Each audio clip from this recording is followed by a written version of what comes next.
Today is still March 24th, 2022, and we're going to continue our reading from Miroslav Volf's book, Exclusion and Embrace.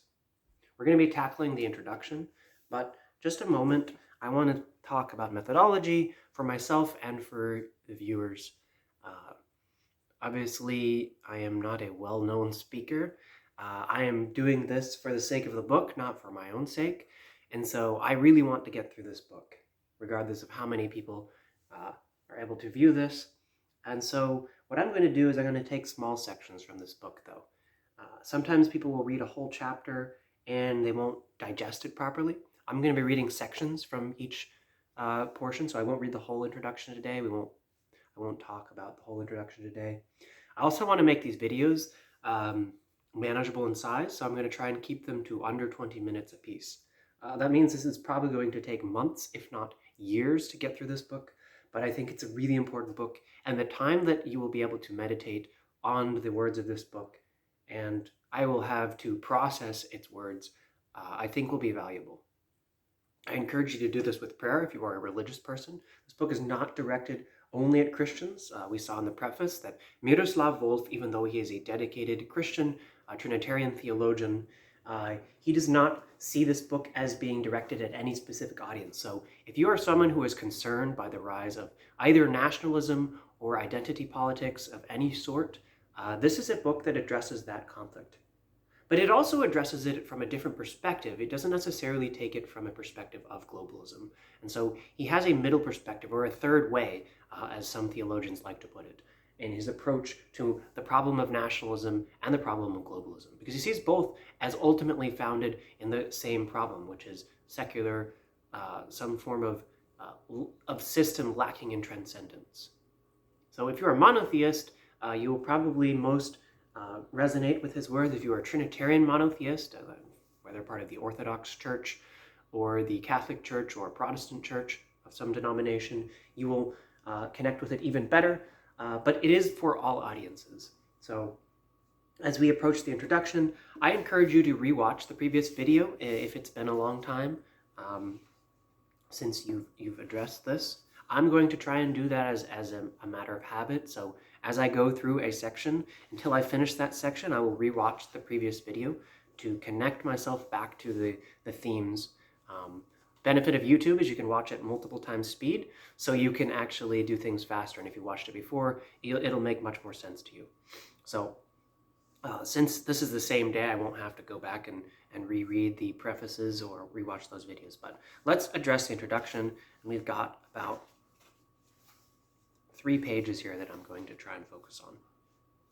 Introduction, the resurgence of identity. Now keep in mind, this introduction is from the 2019 edition, so it is more relevant to our current world, but it is written before the current Russian-Ukrainian conflict. And I think if you read this book, I encourage you to read it if you can, but if you're just watching the video, I encourage you to watch it with that conflict in mind. In the early 1990s, at the time I wrote Exclusion and Embrace, globalization processes were in full swing. The world was uniting. Europe, too, was uniting, even integrating, except at one of its edges, where the constituent parts of Yugoslavia, the country of my birth and my youth, were violently separating. Catholic Croatians, Muslim Bosniaks, and Orthodox Serbs were fighting each other in the name of their ethnic and religious identities. At the same time, similar fires were flaring up elsewhere in the world, more than 50 of them, all centered on ethnic, religious, racial, and cultural identities. Some of these smoldered on at low intensity, while others, like the Rwandan genocide of 1994, were violent conflagrations of human cruelty and suffering. In the 1990s, Europeans and Americans were puzzled by the identity-centered conflicts, often dismissing them as residues of an unenlightened barbarity. In 1992, Alain Finkielkraut, a conservative French Jewish philosopher, felt the need to explain people's continued strong investments in ethno-cultural identities and wrote a book about the matter titled The Original How Can One Be Croatian? So here we see he's setting the background, establishing some historical background for his writing of the book. And for those of us who are born after this era, I was born in 1996, I'm aware of these historical events. but they're not things that fit into my own personal history. So it's important for him to lay this foundation. But in the 90s, as far as I'm aware, there seemed to be an overwhelming feeling in the West that we had won, that democracy and human rights and some form of pluralism had been victorious over either the highly religious perspectives or the radical secularism of the Soviet Union. But as we can see, at that time, there were dozens and dozens of ethnic identity-based conflicts going on that maybe didn't all see the limelight. And so this is something that, as someone who grew up in one of these places, Miroslav Volf was intimately aware of. I wrote Inclusion, Exclusion, and Embrace in the setting of identity-centered clashes in a rapidly globalizing world. My goal, however, was different from Finkelkraut's. Though like him, but in my own way, I pushed against the idea that people's investment in group identities are ballast from the past that needs to be discarded. So he's not rejecting the importance of identity. Identity is important, but he's pushing back at it in a different way than this person, Alan Finkelkraut. Instead of explaining and defending identity struggles as he did, I sketched a Christianly inspired alternative account of social identities and their negotiation, and I proposed a pathway towards reconciliation. So he's proposing a third way that includes the importance of identity and recognizes the importance of the universality of ethical perspectives. It's important to note that this is not an ethical tome. This is something written from Miroslav Volf's perspective for his own reading. And so it's an intimate approach to ethics that is grounded in practice, not a ivory-towered ethical tome. In fact, a vision of reconciled and reconciling life together to counter the practice of identity-based exclusion. I developed a theology of embrace. Identity-centered conflicts within and among nations were mere rip currents in the tide of global interaction processes and the spread of global monoculture. Or so we thought at the end of the last millennium. Remember what I said about Fukuyama. But the world is no longer uniting. More precisely, resistance to globalization is no longer coming only from the marginal groups and smaller nations. Major opposition parties and governments of the major world powers are now some of the most ardent anti-globalists. Why? Partly because the awareness of centuries-long oppression of some groups has increased dramatically, of women and Black people, for instance. But also, certainly because runaway globalization processes have left in their wake a trail of suffering and disorientation, exemplified most potently by the extraordinary discrepancies of wealth and power among and within nations, progressive ecological devastation, and a loss of a sense of cultural, religious, and national identity and control. These are three themes that are going to come up in the rest of the book. He points out in a note at the bottom of the page. Basically, the wealth disparities, ecological disaster, and identitarian rejection. So these are things that seem to have fallen by the wayside as a result of globalization. And so they see a resurgence, almost a revenge of these aspects in response. And these are some of the issues driving anti-globalism. In reaction, anti-globalist, nationalist, and regionalist sentiments have conquered the world. And struggles over identity and recognition are dividing societies. The whole globe looks more like Yugoslavia did on the eve of the outbreak of hostilities among its ethnic groups than like Europe when the Berlin Wall, the symbol of the bipolar world, came down and the European Union was expanding. We are more divided now, he's suggesting, than we are united.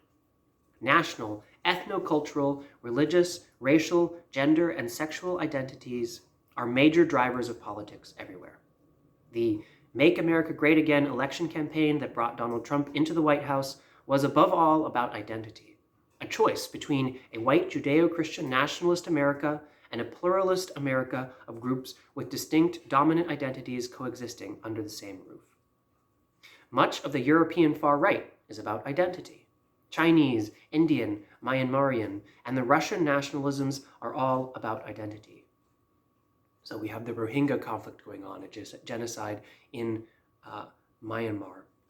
against the Rohingya as an attempt to establish the identity of Myanmar. And that's something that had started back in 2019 when this book was established, but just the other day, the United States recognized it as a genocide that's going on.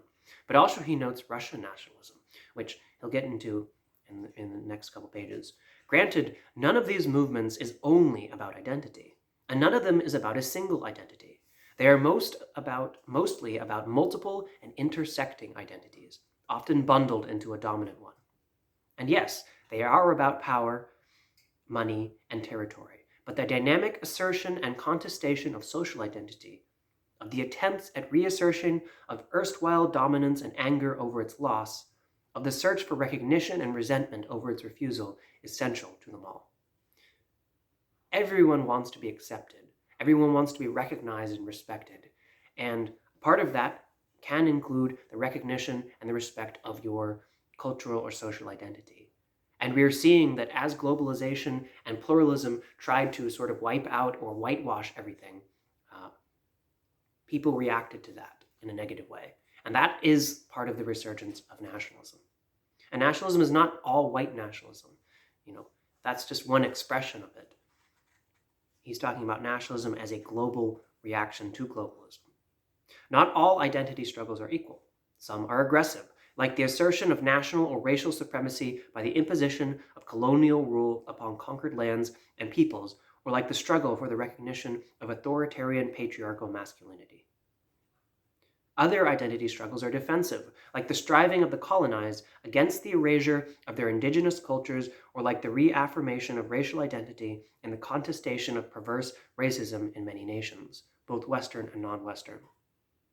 Some identity struggles, defensive and aggressive ones alike, are troublingly, quote-unquote, innocent, like birds of prey, to use Nietzsche's metaphor. Some groups engage in identity struggles by bracketing moral questions and exerting power as they feel they must in order to survive and thrive. Other identity struggles are morally hypercharged and utterly devoid of self-criticism, with the zeal of fundamentalists. Combatants inhabit different moral universes and struggle against each other in the name of their non-negotiable values. Still, other identity struggles are culturally and morally self-aware. Combatants recognize that even a successful struggle both establishes and distorts their identities, that it reifies practices, excludes not quite fitting members, and leaves a seemingly indelible trace of evil suffered and committed on their souls. As I note in Chapter 3, the differences among identity struggles are often tied to ambivalence in the process of boundary maintenance, specifically to the blurry lines between boundary maintenance in the mode of other rejecting inclusion and in the mode of identity constituting differentiation. For those of you who maybe didn't get what he's trying to say here, he's pointing out that there's different types of identity conflicts. At heart, they are all conflicts of identity. They're conflicts over identity, between identities, and sometimes they are aggressive.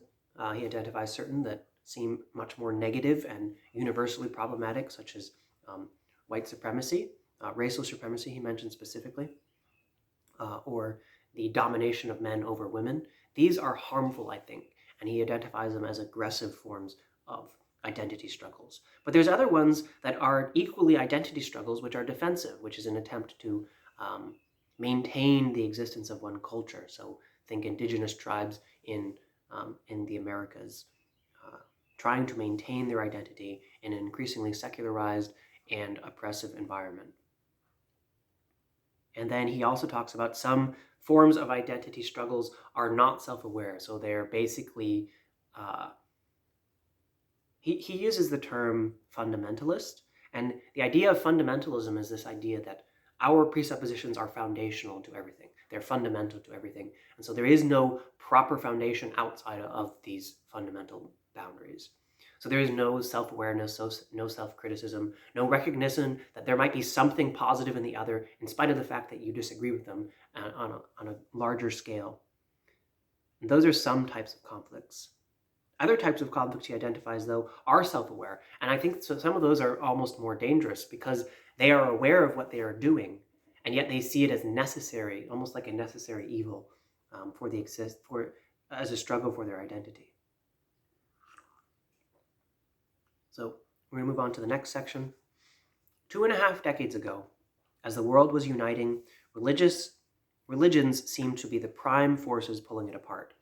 As former Prime Minister Tony Blair, a cheery champion of global integrations, was fond of saying when he and I taught a class on faith and globalization at Yale University from 2008 to 2010. So Tony Blair felt that religion was one of the most important factors pulling people apart, dividing people, and fighting against this globalist attempt to unite people under a system of peace and unity. And this would be known as post-secularism, which is a perspective that sort of runs counter to the idea of modernity. He was only partly right. People's investment in other forms of identity, as well as their economic and political interests, were fueling resistance to the processes of globalization as well, and often rightly so. The same is true today. But it is also true that religions are both an identity concern and a force in their own right, that they often get attached to other identities and interests, legitimizing and reinforcing them. Whether as primary or supporting factors, religions are often in play in identity-centered clashes. Two varieties of Christianity, Catholicism and Orthodoxy, along with Islam, were motivating the war among ethnic groups in former Yugoslavia as I was writing Exclusion and Embrace. The same is true today of Buddhism in Myanmar, Hinduism in India, and varieties of Islam in the Middle East, for example. So he points out that the division that comes from religion sometimes comes from our identifying with that religion, but sometimes religions and religious identities are merely a part of another identity that is really the driving factor in conflict. And religion is just one of the defining factors that helps differentiate us from the other, deciding who to exclude and who to embrace. In identity-centered struggles, religions tend to function as markers of group identities and tools in the service of political forces acting as guardians of those identities. They transport the conflict into the realm of the sacred and heighten its stakes. That's bad for the world, above all for the people immediately affected. But that's also bad for these religions themselves. In their origins and in their best historic expressions, all world religions are universal religions, addressing every person as a human being, a member of a global human tribe, rather than primarily as a member of any local cultural tribe. So he's pointing out that religions should never be used as tools to divide people, because at heart, all of these religions, all of the true religions, are universal religions. They're ones that make universal claims, which puts them in conflict with each other. And so that can lead to people wanting to water them down. But at heart, they are universal religions that want to unite everybody. When such religions become markers of group identities and weapons in political struggles, they push their universal character into the background and morph into particular political religions. In monotheist versions of political religions, God becomes a servant of the group, identifying who are us and who are them, whom we should befriend and whom we should colonize or destroy, whom we should exclude and whom we should embrace.